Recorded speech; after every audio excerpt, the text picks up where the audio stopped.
Right, so we continue to talk about endocrine system. Today we'll see how far it goes. We going to talk about the most exciting disease, diabetes, the staples of American culture, and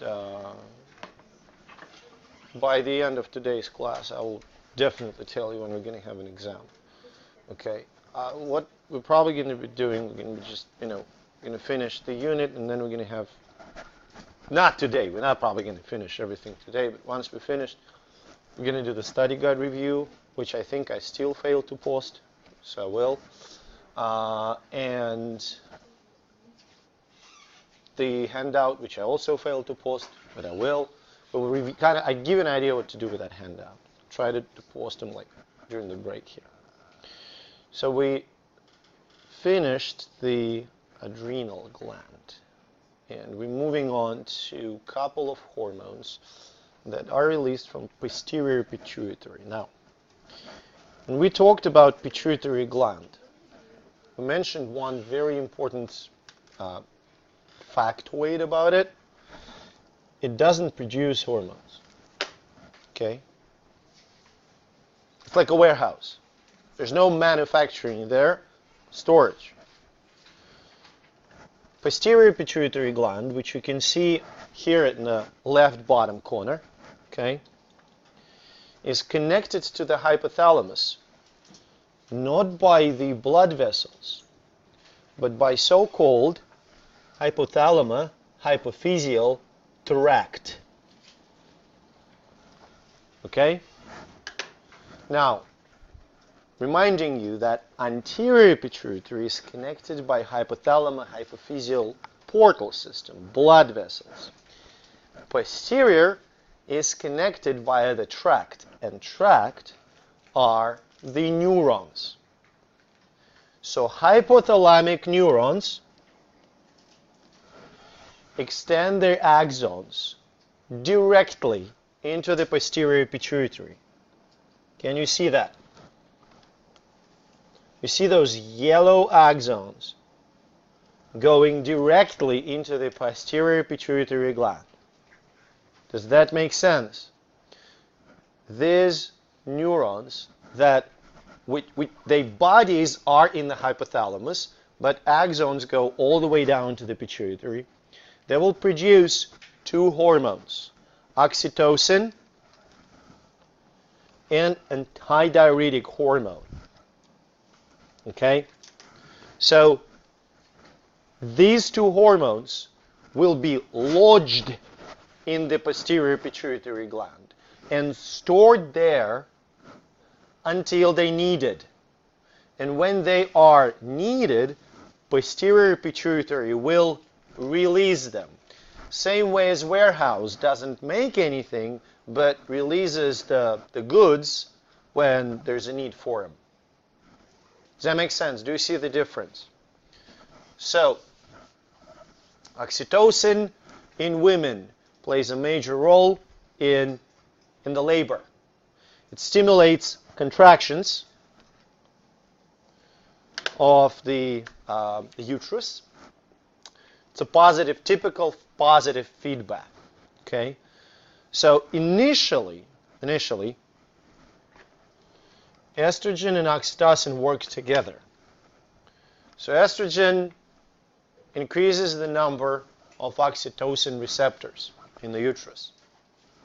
So oxytocin, because number of receptors increases, oxytocin initiates contractions. Contractions of the uterus push the baby towards the uterine cervix. Baby's head presses on the uterine cervix. That signals back to the oxytocin by two major mechanisms: direct neuronal stimulation, kind of a reflex, mechanoreceptors in the cervix when cervix gets stretched. Does that make sense? They send the signal back into the posterior pituitary to release oxytocin. And second, oxytocin stimulates the prostaglandin release from the placenta. So it additionally stimulates the contraction. Signal to posterior pituitary to release more oxytocin leads to more vigorous contractions. More vigorous contractions lead to higher pressure on the cervix. Higher pressure on the cervix lead to the oxytocin release. Oxytocin leads to more contractions. It's the cycle, positive feedback. The change, contractions, leads to the response that just amplifies the change. And all it happens until what? Baby's, huh? Out. I hope baby's not gone, baby's just out. Okay? But pretty much you get rid of the parasite. From biological standpoint, it's example of parasitic relationships. Now, so that's the major role, and you have to understand that positive feedback loop. It's practically the only hormone that normally, and I want to specifically mention, normally functions via positive feedback. Okay?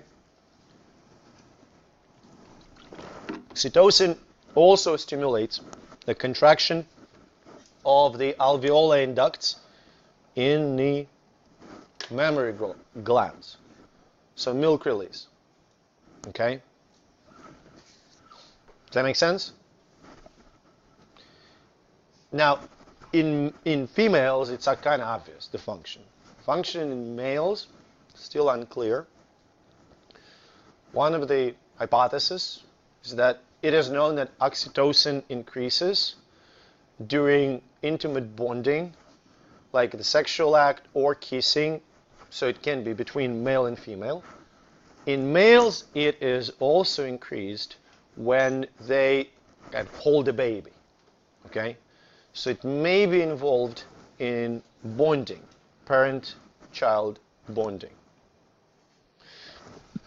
Does that make sense? So we're going to go with bonding. All right? Moving on? Good. There's no effects from the oxytocin on males? Oh, on the bonding? Yes. Associated. I mean, how is it directly implicated or something else? Maybe it's an opposite. Psychological neural responses that male produces during bonding may lead to increased oxytocin. You're right. Yeah. But sometimes it is named a bonding hormone, although we're not sure if it actually. Probably establishment of that connection requires more than just injection of oxytocin.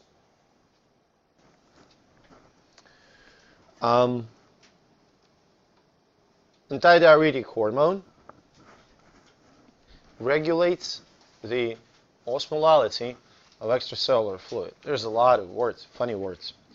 So osmolality, what does it reflect? It does. But the term osmolality, it's actually a measurable parameter. What does it tell you? High osmolality means,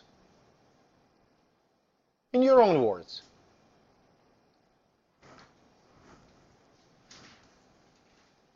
high osmolality means that fluid with high osmolality contains a lot of, no, not water, solutes. Quite an opposite. So high osmolality means that fluid contains a lot of solutes. Does that make sense? Just this statement. Now, your extracellular fluid has a certain osmolality which is normal.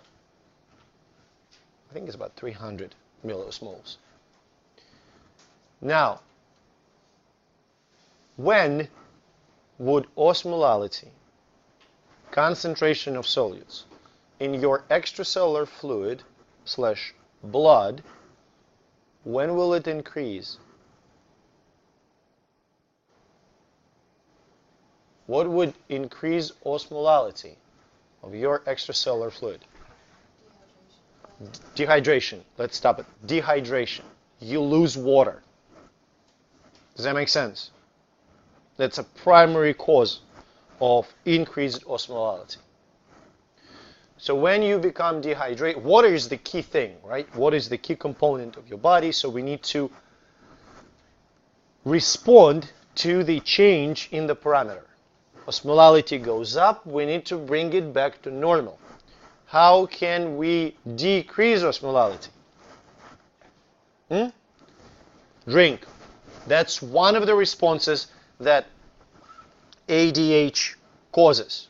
I don't mention it here, but thirst. ADH will cause thirst. Now you have no access to water. Decrease urine output.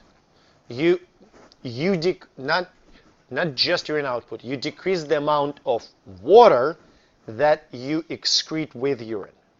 You still need to get rid of urea and some ions. You still need to get rid of wastes. So your urine, when you dehydrate it, looks darker and the volume is smaller. Yes, you're going to pee less and that pee is going to be more concentrated. So how does it happen? Elevated osmolality, higher levels of solutes, are sensed by chemoreceptors in the hypothalamus. These chemoreceptors lead to the release of ADH. ADH is produced in the hypothalamus, released from posterior pituitary. ADH, antidiuretic hormone, will increase the number of special proteins called aquaporins in the kidney. These aquaporins will help water to diffuse, help osmosis, water to move from urine, it's not yet urine, it's still a filtrate, from urine to the extracellular fluid. Does that make sense? So if osmolality is high, ADH is high, aquaporins are high, more water goes back into your body. Does that make sense? If you instead will drink a gallon of water, how is your urine going to look? Diluted, it's white, and you're going to pee a lot.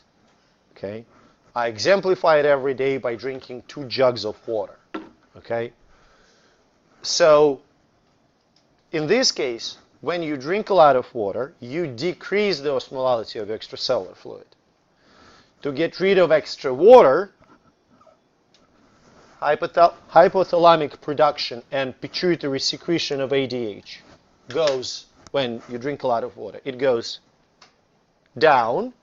Number of aquaporins in the kidneys goes down. Water doesn't come back from urine into the ECF. It stays in the urine. You produce large volume of diluted urine. Does that make sense? Now, when you pee out a lot, well, let's switch it. When you contain water inside, how do you change the volume of extracellular fluid? When you bring water back to the ECF, how does it change the volume of ECF? It increases it. Does that make sense? When volume of extracellular fluid / blood is increased, how does it change the blood pressure? Increases it. Does that make sense? So another trigger for ADH production is low blood pressure. Low blood pressure, increased ADH, increased water reabsorption, increased blood volume, increased blood pressure. Does that make sense? It has nothing to do with the aldosterone or something. It's independent. Does that make sense? Second name for this hormone is vasopressin. When you see vaso, it refers to vessels. ADH, or vasopressin, is another feature. If it's produced, it leads to the constriction of the blood vessels. And blood vessels are constricted. How does it change the blood pressure? Increases. So you see, it's a two-handed response to decrease the blood pressure. Water gets retained, ECF volume goes up, blood volume goes up, blood pressure goes up.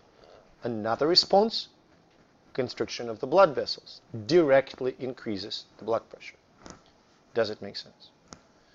Inhibitors of vasopressin will have what kind of effect? What kind of effect if you inhibit vasopressin? Vasodilation or... What about the renal output? Yeah, it will pee out. You will pee. It's called, they are diuretics. Okay, so it will be diuresis. One of the, I vividly remember that conversation about this hormone. It was in high school. So we had an awesome biology teacher, like incredible guy, absolutely fantastic guy. So he asked us, when we talked about this, he said, and Russia's slightly different. When you ask seniors or juniors about what happens when you drink beer, nobody's going to, haha. Everybody tried it at this point in copious amounts. So he asked us, okay, you drink like a couple of pints. How is it going to change your urine? And everybody says, well, we're going to pee more, and it's going to be more diluted, which makes sense. You drink 2 pints of water, that's going to happen. He says, okay. Now you take 2 shots of vodka. Believe me, it wasn't a surprise either. A lot of people were speaking from personal experience. And we realized, well, you drink any type of alcohol, you produce larger volume of more diluted urine. Alcohol is an inhibitor of ADH. No matter what you drink, that will lead to ADH inhibition and loss of water. That's why one of the main things that happen, why hangover? It's dehydration. We get severely dehydrated because of alcohol. Does that make sense? Now, if people do not produce ADH or produce lower amounts, this condition is called diabetes insipidus. It's not about glucose, okay? Low levels of ADH make those patients to produce large amounts of diluted urine. So they constantly feel thirsty because they lose water all the time. But interestingly enough, they compensate it by drinking water. They drink enormous amounts of water. We're talking about several gallons a day. Okay?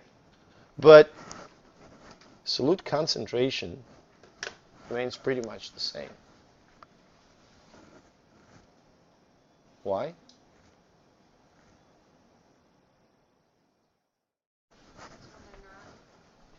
Even if they weren't drinking all that water, they'd be pulling the water out of that. So if they would have normal ADH, water would come from urine.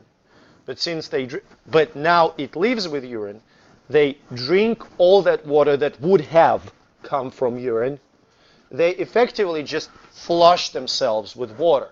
But the actual static concentration doesn't change. Whatever they lose, they compensate with water that they drink. Okay? Does that make sense? Now, this regulation, please know it, for ADH, like either high osmolality or low blood pressure can trigger its production. And how it responds to this. What happens? Aquaporins in the kidney. Okay? We good? Any questions? Can we move on to the favorite gland called pancreas? It's right there. Right there, left to shoulder, pancreas. It's pink. It's a model, of course. It's pink gland, a little bit under the stomach. Okay, it has two functions, both exocrine and endocrine. Exocrine function meaning that it produces secretions that go not in the blood. Exocrine pancreatic secretions end up in the intestine, in the duodenum. And endocrine end up in the blood, of course, and they are produced by so-called islets of Langerhans. Actually, we will look at the slides of different endocrine glands, and you will just clearly see those little Langerhans islets, okay, that consist of 4 major cell types. Now I'm going to be focusing on 3 of them, so you may see questions about 3 of the cell types. But, alpha cells, they produce glucagon. Glucagon is the hormone responsible for elevation of blood glucose. So the stimulus for its production would be low blood glucose. Make sense? Beta cells, they produce insulin. Stimulus will be high glucose, and the result will be decreased blood glucose. Make sense? Delta cells, vary about 10%. They produce somatostatin, okay, or growth hormone inhibitory hormone. It's GHIH. It's the same. Somatostatin is GHIH. Same hormone is produced in the brain. Stimuli for production of this will be ghrelin. First and foremost, ghrelin is a fascinating hormone. It's a hormone of hunger. It is produced by the stomach. You're hungry. It's, forces you to eat pretty much. Okay? The function is to inhibit insulin. Because when you inhibit insulin, what happens to the blood glucose? It goes up, right? And when you're hungry, you need blood glucose for the brain to function. That's number 1. And also, when you're hungry, the last thing you need is to try and grow your muscles or whatever. So that's why somatostatin, it will inhibit growth hormone to prevent the sparing of glucose from the brain to other tissues. Okay? And PP cells produce special pancreatic polypeptide, which participates in the regulation of pancreatic secretions. We're not gonna focus on pancreatic polypeptide. In fact, I'm gonna tell you. So you have to know alpha, beta, delta from the standpoint which cells produce glucagon, which cells produce insulin, which cells produce somatostatin. In terms of the function, we're going to be talking solely about glucagon and insulin, period. Does that make sense? Good. Oh, sorry, I have to say, so pancreas has head, body, and tail. Okay, so head, body, tail. Tail is closer to the spleen, head is closer to the duodenum. Before we moving on, questions?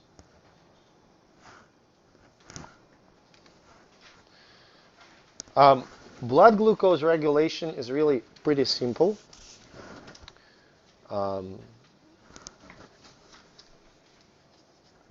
Let's start with the big picture. If blood glucose goes up, beta cells will produce insulin, what's going to happen to the blood glucose? Eventually, it's going to decrease. Blood glucose goes down.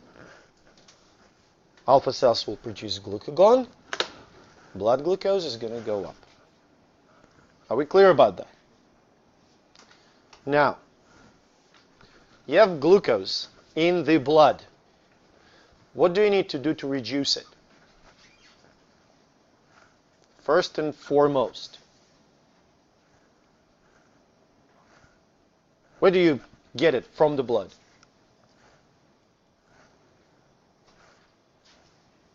Where do you get it from the blood?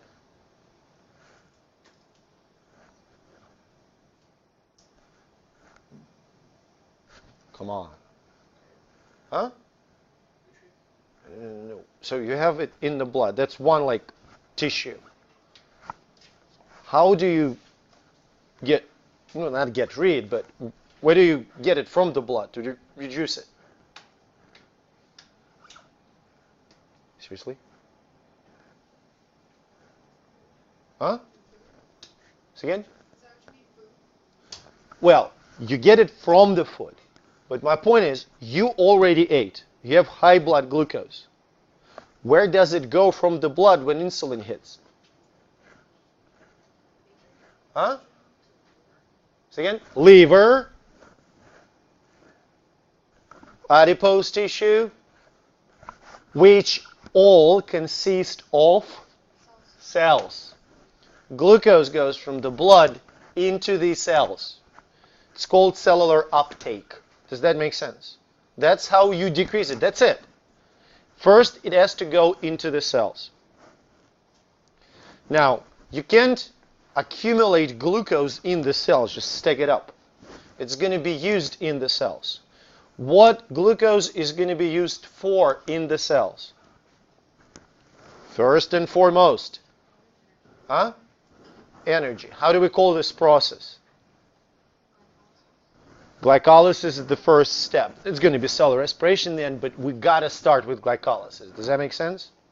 So, what do you think is going to be insulin effect on glycolysis? Huh? Why? You get... Oh, no, it's going to increase it. It's going to increase glycolysis because glucose is constantly getting into the cell and you have to use it. So you have to do glycolysis more. Okay? Glycolysis is increased. The ultimate result of glycolysis and subsequent Krebs cycle and oxidative phosphorylation is which molecule? Energy. Energy in the cell. Which molecule? ATP. Just speak up, sometimes I just don't hear. ATP. Can we store ATP in copious amounts? Can we store ATP in copious amounts? No. ATP is not, for some reason, we don't store ATP. We can't stack up ATP.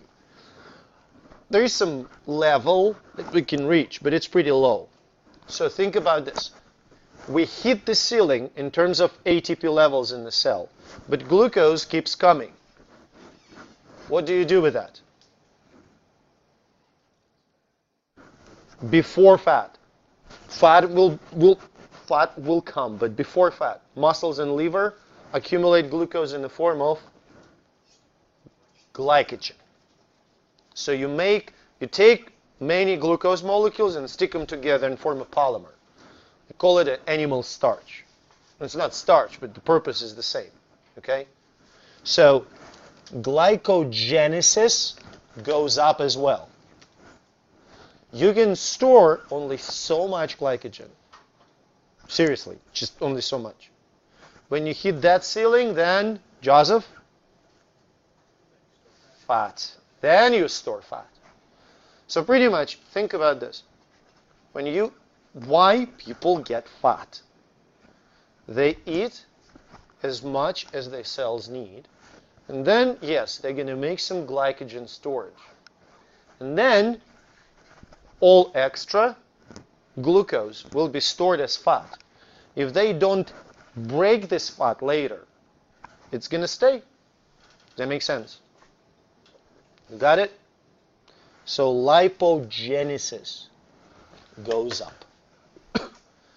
think about this. You have trifecta of glucose utilization: glycolysis, glycogenesis, lipogenesis.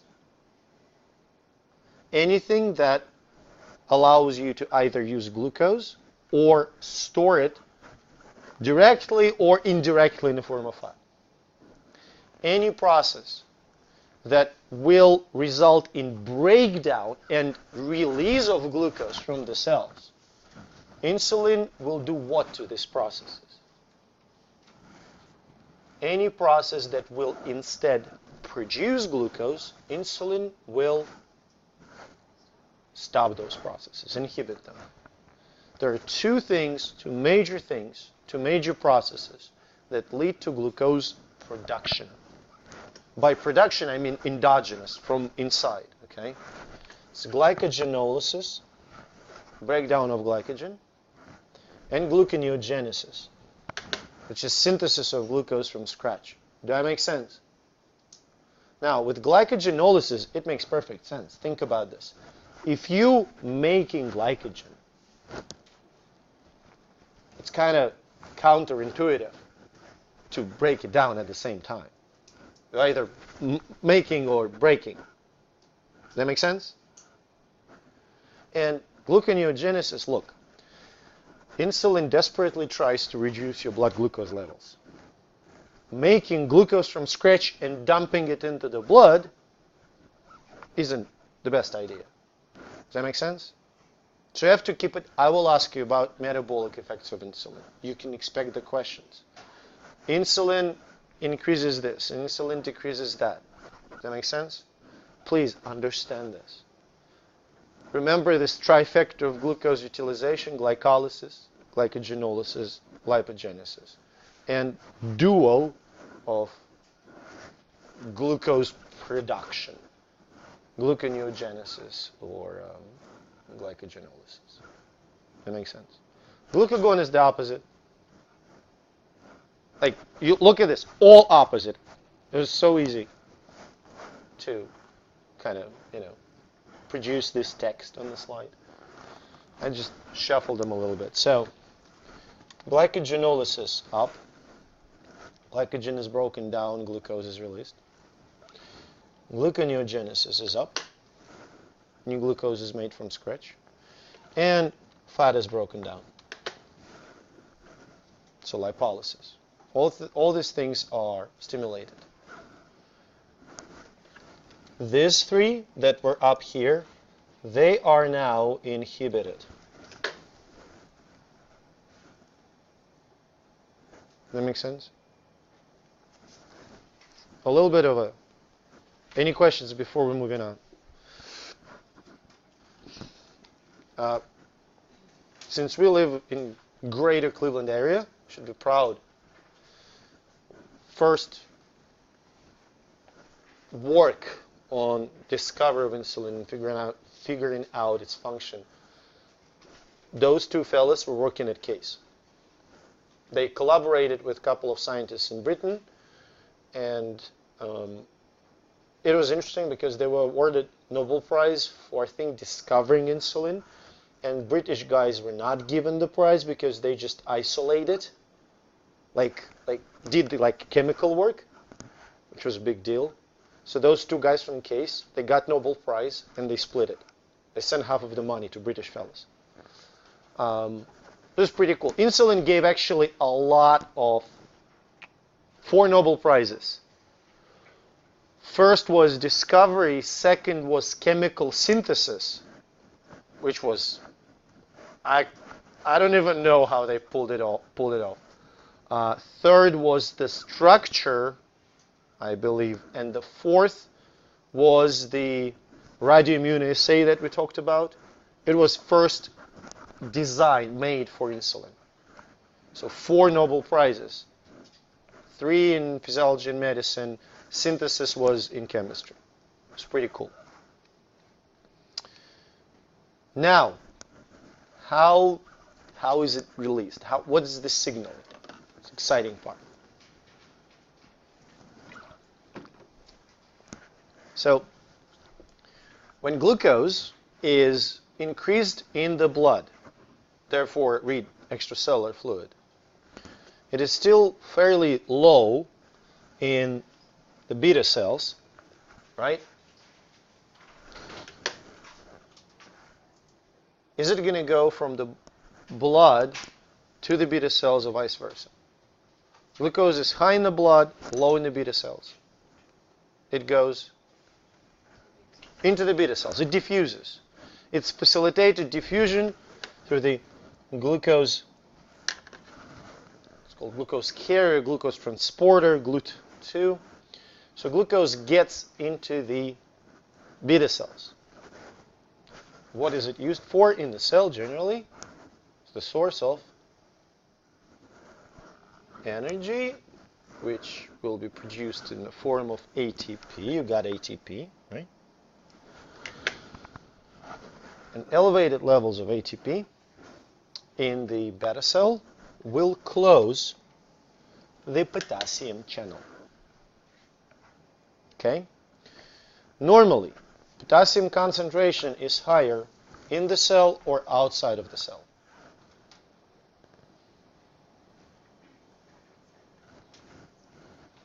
Inside.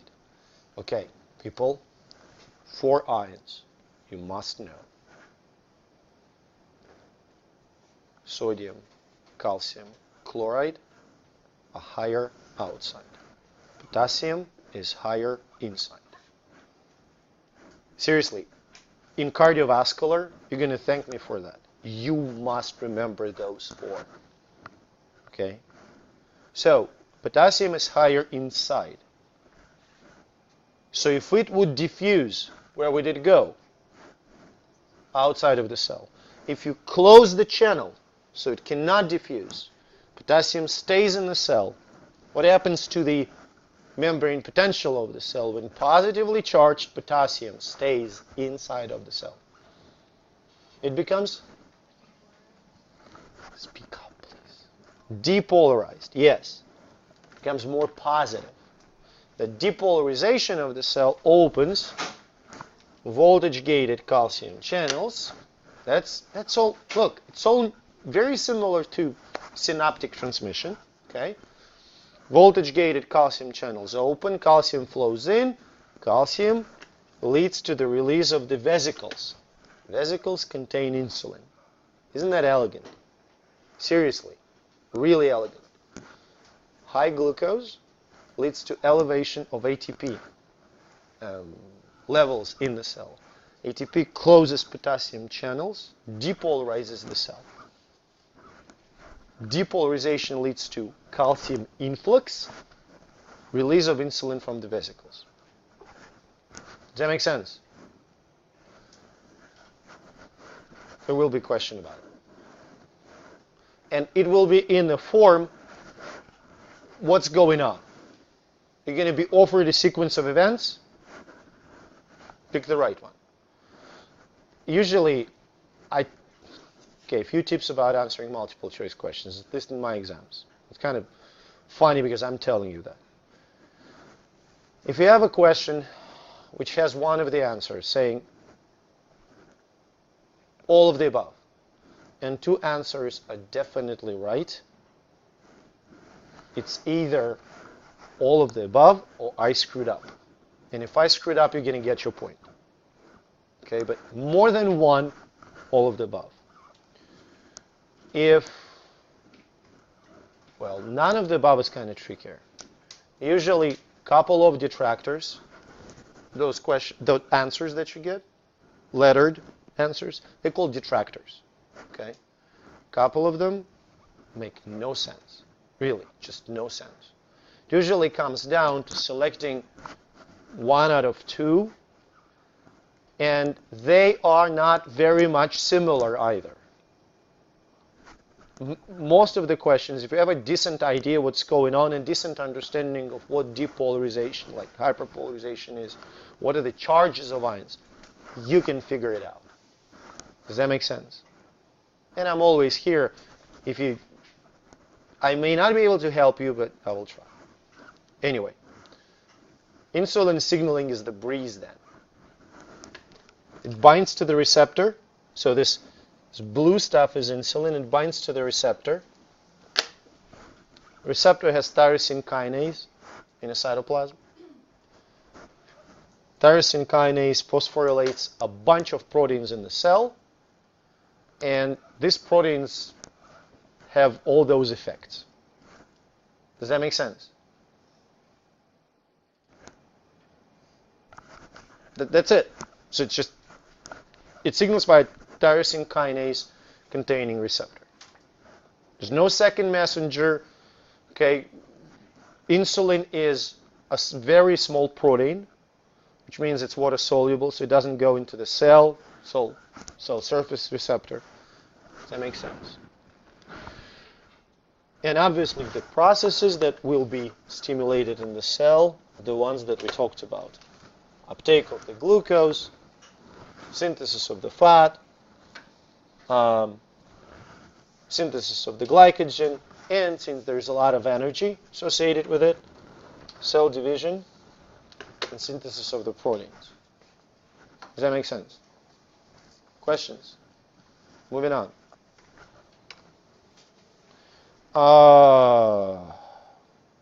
You shoot somebody with glucose, people produce insulin. That's it.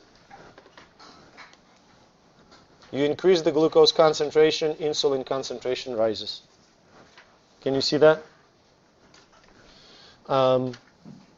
You shoot the glucose right here, insulin goes up. Okay. Does that make sense? Now, if you cut pancreas. Oh, one more thing just to cover all bases right here. Is there a chance that glucose can go directly from blood to, say, muscle cell? Brief answer is no. This graph shows you this one.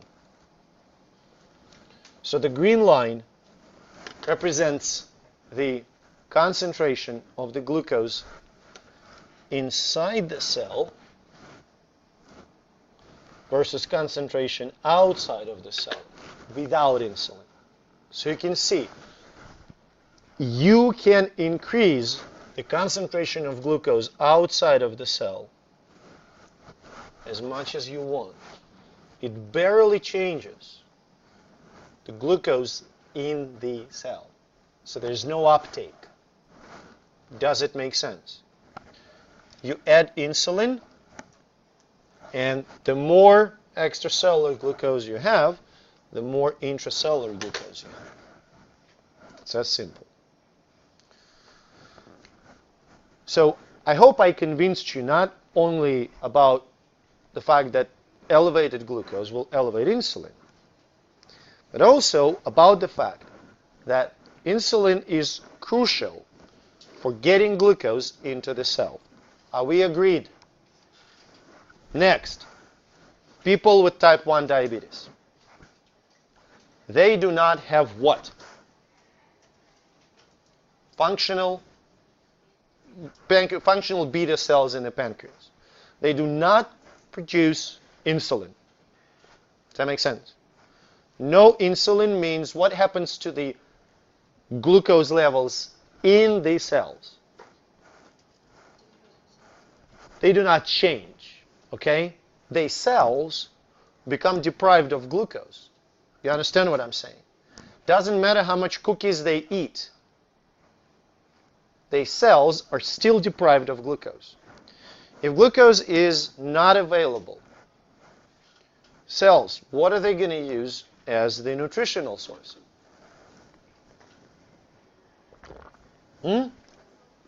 Protein will come last. What's going to come second after carbohydrates? Fat. Yeah. They're going to break down fat. Almost all organs can do fat breakdown and use fat as the source of energy for oxidative phosphorylation, except for one. One organ requires glucose all the time. Brain. So you still need to make glucose. So your liver, your kidneys will make glucose at the expense of running proper oxidative phosphorylation. So instead of doing normal oxidative phosphorylation of lipids, they're going to switch to ketosis.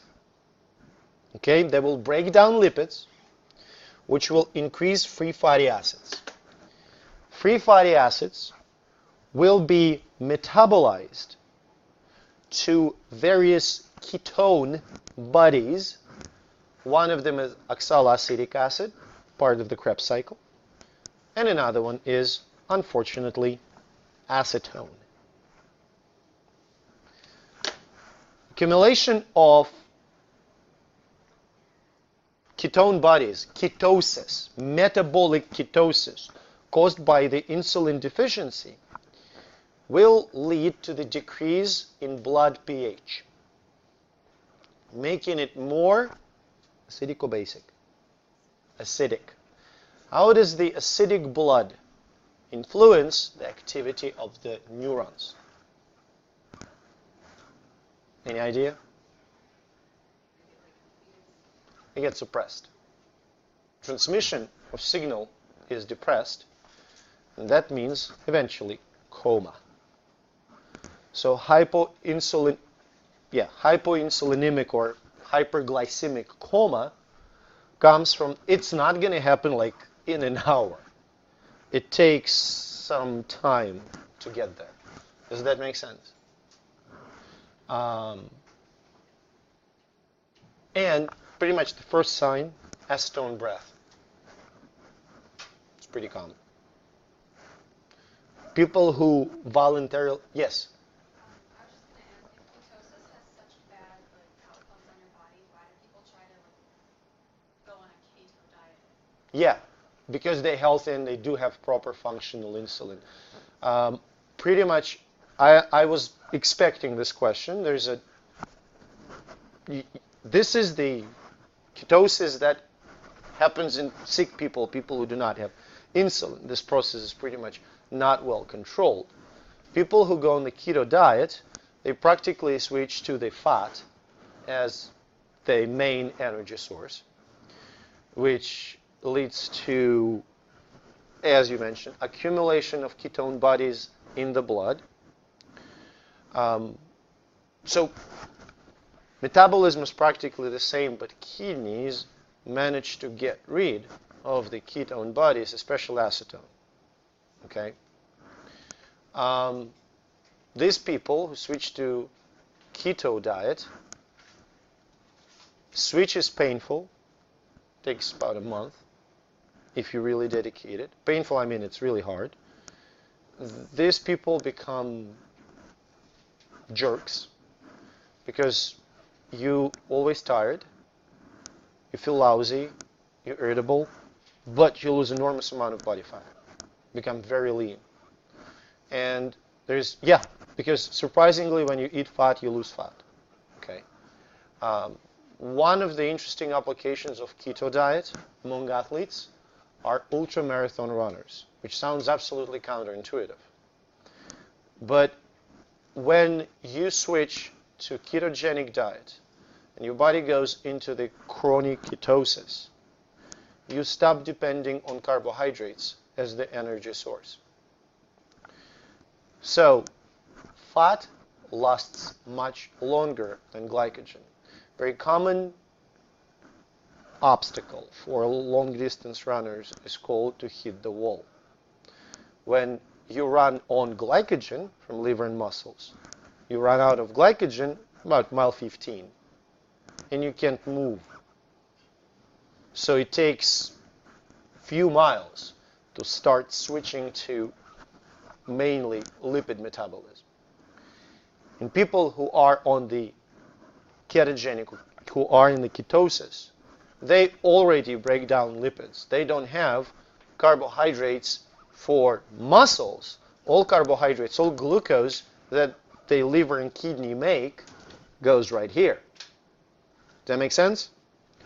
So they can run enormous distances without any need for those fancy gels or M&Ms or pretzels. I did a couple of ultras. That's what they serve at the stations. Okay? So they can just go. All they need is water. That is important. They need water because kidneys will regulate the pH of the blood normally. Okay? In people who are insulin deficient, that develops extremely abruptly, much faster. We're talking about ketosis in a matter of few days, not months. So keto diet is to lose weight. I didn't go all the way. I started. Jesus, I'm always tired. I was always tired. Like every minute of my life, I'm tired. I feel tired. I feel exhausted. But on Friday, I allowed myself a little candy. Never tried cocaine, but I would say cocaine would probably suck compared to this. It is just heavenly. Okay? There is a reward from sugar. Now, interesting thing. Performance enhancement drugs, mostly for bodybuilders. When people say, oh, they take testosterone, it's kind of a lousy approach because testosterone will lead to multiple positive effects, growing muscles, and side effects not so necessarily wonderful, such as gynecomastia, which is development of breasts in bodybuilders. So they don't use testosterone, they use modified versions of it. Some of them use growth hormone. But interesting thing, growth hormone and insulin are both required for growth. Both. Okay? They have to be administered together. This is the graph that shows body growth in rats that were deprived of hypophysis or pituitary gland and pancreas. So you can see that once they lost those two endocrine glands, their growth stalled. That's the weight in grams. Administration of growth hormone alone or insulin alone didn't help. But when these two hormones were administered to those rats together, they started to grow back. Insulin provides carbohydrates for protein synthesis that is stimulated by the growth hormone.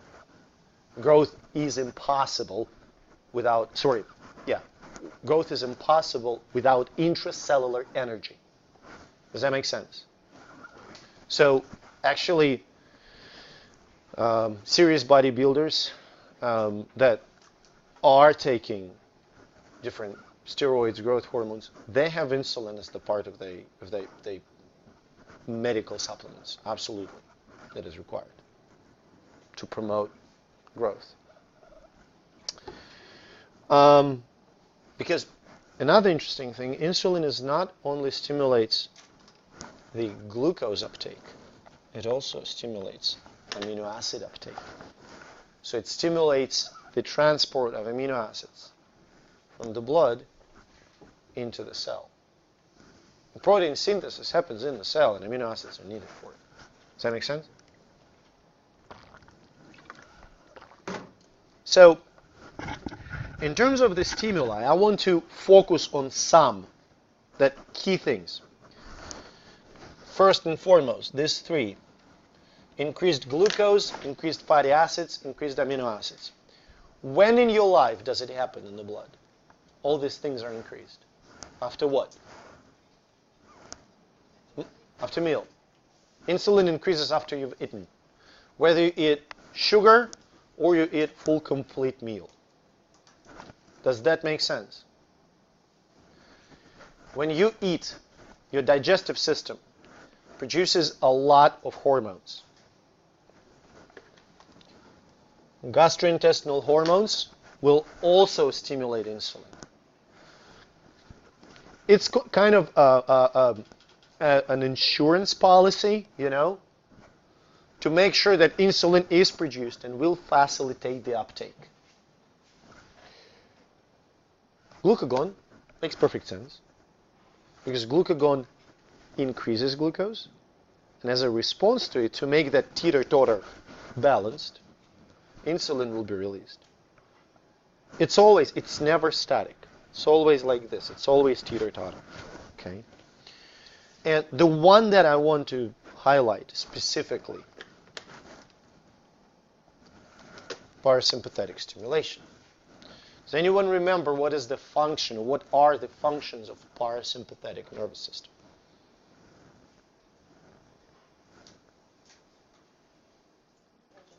Digestion. It kicks in when you ate and you're resting, okay? So it's absolutely logical that if you independently stimulate parasympathetic system, you kind of trick your organism, suggesting that it just had a meal. That make sense? What would decrease insulin? Well, low blood glucose, not eating anything, inhibition of growth hormone, or stimulation of sympathetic nervous system. Does that make sense? I deliberately not mentioning leptin. It's one of my favorite hormones. We will talk about it separately. Okay. Now this stimuli, I want you to focus on. Again, my purpose when I give you the exam, my purpose is not to trip you, not to give you some absolutely unreasonably complex and hard question. No. You have to be able to memorize certain things and to figure out certain things. And I told you, if you have a question on the exam, always ask me. Okay? Can we move on? We're getting dangerously close. Yeah, we're there. I always tell there's a temple of diabetes. It's called Cheesecake Factory. Seriously, I was there once. They have pretty good food, honestly. But when we got the cheesecake menu, I think they started with like 1,200 calories per piece. What shocked me the most, I have those pictures on my Google Drive, may have on my phone. I took the picture of the menu. You know how some restaurants say, add chicken for extra $2, or add whipped cream for extra few dollars. Next time you are in the Cheesecake Factory, pay attention to the line that they have at the end of the cheesecake menu. Add extra 400 calories for $2. I'm not kidding. I have a picture. I'm not kidding. They don't add whipped cream or butter or sugar. They add freaking calories. You want to get fat? We'll help you. Okay? It's just ridiculous for me. But also bold, really. Just, insulin pump is at the exit. Anyway, diabetes, there are two types. Type 1, type 2. Type 1 is really sad diabetes. It's diagnosed early in life, also called juvenile diabetes. We still don't know what causes it. We know how it happens. Beta cells are dysfunctional. Okay, beta cells do not produce insulin. That's it.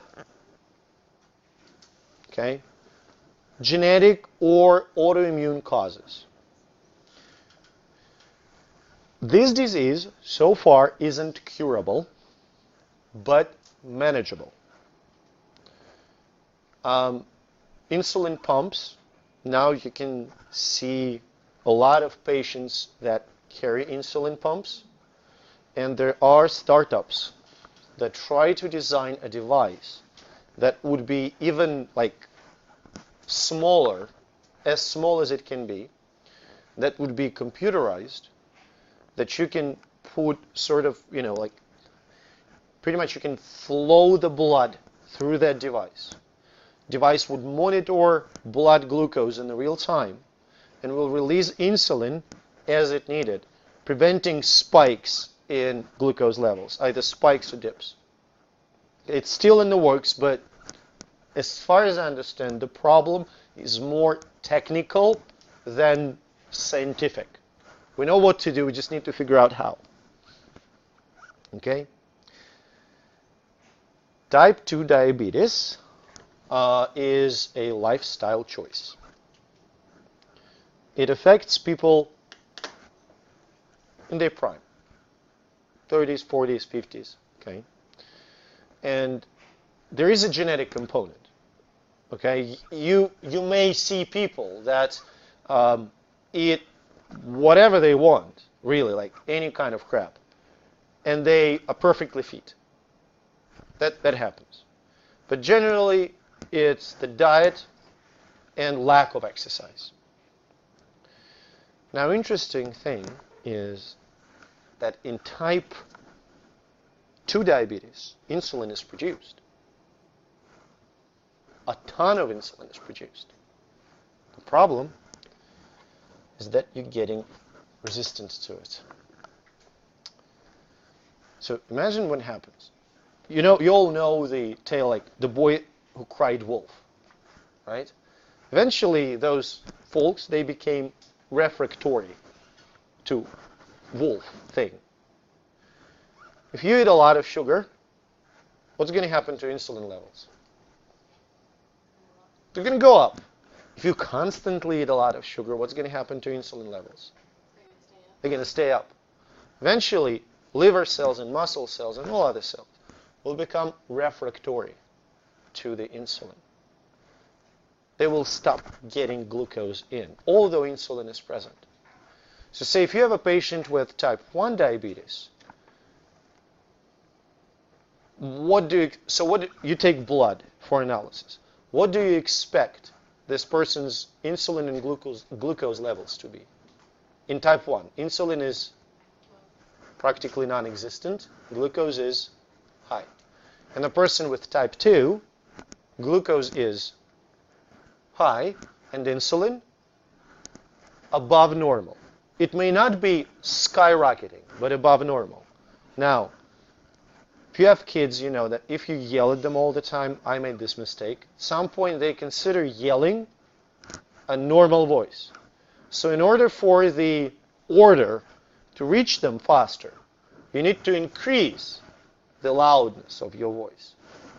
Treatment for type 2 diabetes, the simplest one, is just to shoot more insulin.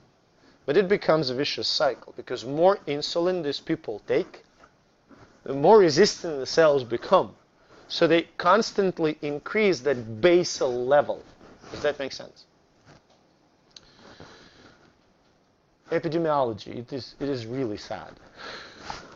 On the left are diabetes rates and increase in diabetes rates. Can you see the black ones?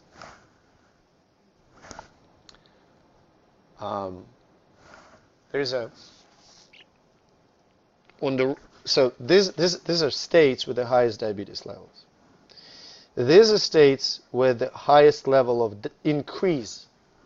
You see, so how many people become diabetic like every year? Okay, new diabetic patients. And on the right, you see maps that correlate obesity and diabetes. Those maps aren't poor color choice, really. Seriously, poor color choice. For many reasons. Well, one thing you still can see, this one. Do you know what state it is? The one with the lowest rate of obesity.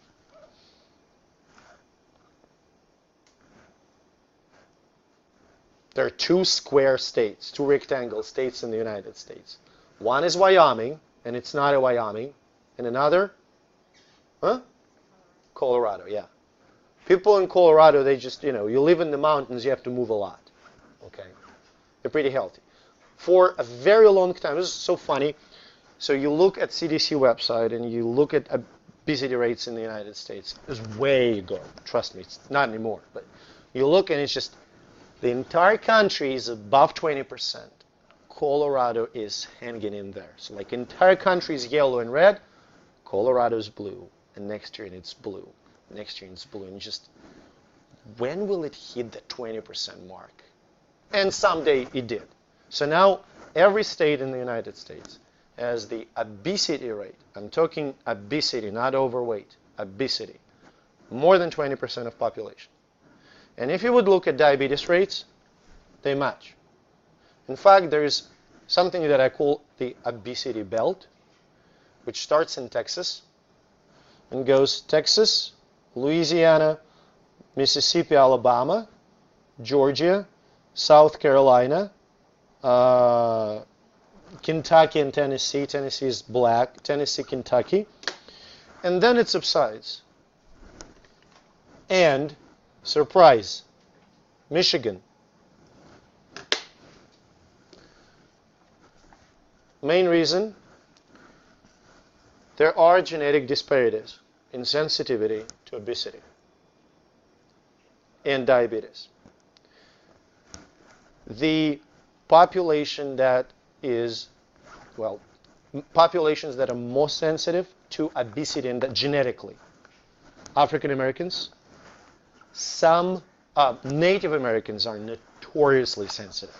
Okay, they develop diabetes and obesity very fast. Pacific Islanders, Hawaii is bad. And you go like in the Pacific Ocean, oh, that's really bad. Okay. Latino origin depends. Okay, kind of in the middle.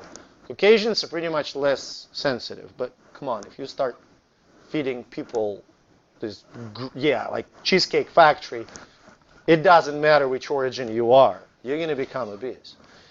But you can see that increase in obesity rates, it leads to the increase in the diabetes rates. A friend of mine, she's an endocrinologist, and she works in Shreveport, Louisiana. And when I asked her, what is the most common endocrine condition that you see? It was so funny because I barely finished the question. Diabetes, type 2, immediately. So this is pretty bad. Now, let me finish with diabetes. We'll take a break. So, as I mentioned, patients cannot normally uptake glucose. Okay. Type 1 because of no insulin. Type 2 because insulin signaling is impaired. Patients become resistant to insulin. So no glucose uptake. Obviously, type 2 major dietary and exercise thing. So obesity, hypercholesterolemia, hyperlipidemia, atherosclerosis, hypertension. When you put those things together, there are certain clinical criteria called metabolic syndrome. Certain degree of obesity, certain degree of blood glucose, certain degree of blood cholesterol, and blah, blah, blah. Okay? This graph shows you the so-called glucose tolerance test. You can do very simple glucose tolerance test at home. Glucometer, any pharmacy. And then you have to prepare the bolus of glucose. Well, it's hard to find glucose these days, but you can get sugar. Okay? So make really sweet stuff. Sweet water. Ideally, if you can measure things. And then you drink it. And you start measuring your glucose from time 0, just before you gobble it up. And then every 15 minutes for about 2 hours. Okay? And if you have normal glucose metabolism, this is what you're going to see. It's going to go up, and then it's going to go down. The key point is that after about 2 hours, it's going to come back to normal. Does that make sense? I mean, if you eat the entire cake, the overshoot will be huge. It's going to go up to like 400, milligram per deciliter. Then it's going to go down. In people with glucose intolerance or diabetes, fasting glucose levels will be higher, as far as I remember, clinical criteria, diabetes is more than 125, but I'm not sure. I wouldn't take my words to the bank. But fasting glucose before meal would be higher and constantly higher, normally higher. And then after 2 hours, the glucose will still be elevated in the blood. And it's a clinical test. It's done in a hospital. You can do it. Okay. Treatment? Well, exercise. Right here. So that's the exercise. Okay. Different types of exercise. So all in all, there's one group here, the group that exercised. You can see that glucose levels in glucose tolerance test went down. This is the group that exercised, insulin levels went down. So they became more insulin sensitive, less resistant. Okay? This is, as far as I remember, that's another paper. So they compared low intensity versus high intensity exercise. It turns out low intensity, which is this one, the upper one, it increased insulin sensitivity index. The higher this index, the better. Okay? Essentially, it's kind of surprising. I mean, this is the study. Science is not about truth.